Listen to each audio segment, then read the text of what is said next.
ئەوەی کە دەیبینن ناوبانک نییە و سرەی وەرگرتنی موچە نییە، بەڵکو حاڵ و وەزعی ئەم ڕۆژانەی ناو مەرزی نێودەوڵەتی حاجی ئۆمەرانە. جا با پێتان بڵێم مەسەلەکە چییە؟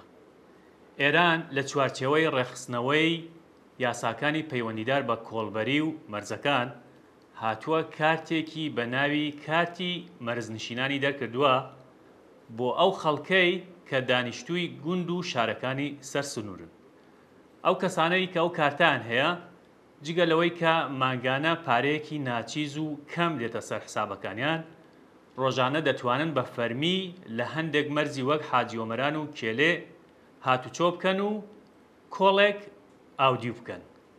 کۆڵەکە 30 بۆ 40 کیلۆ دەبێت و پارەکەشی نزیکەی 1 ملیۆن تمەنە کە ناکاتە $10.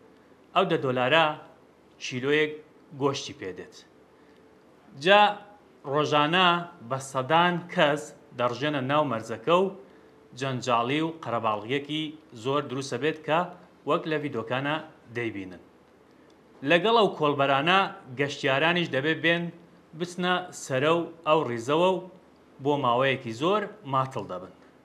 خۆ ئەگەر جاروبار بە بۆنەی نەبوونی ئینتەرنێتەوە و داخستنی سیستەمەکە هەموو ڕۆژەکەیان دەچێت. جا ئەمە لە دیوی ڕۆژهەڵاتی کوردستانەوە زۆر ڕوودەدات.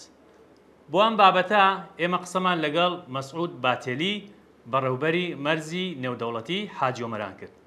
ئەو وتی ئەم چەند ڕۆژەمان ماوە بۆ ئینتخابات هەڵبژاردن، تەواو ببێت دیراسەیەکی باشی ئەو بابەتە دەکەین و دەبێت لاینێک بۆ گەشتیاران و مسافرەکان جیا ببێتەوە و ئەوان ڕۆژانە ماتڵ نەبن.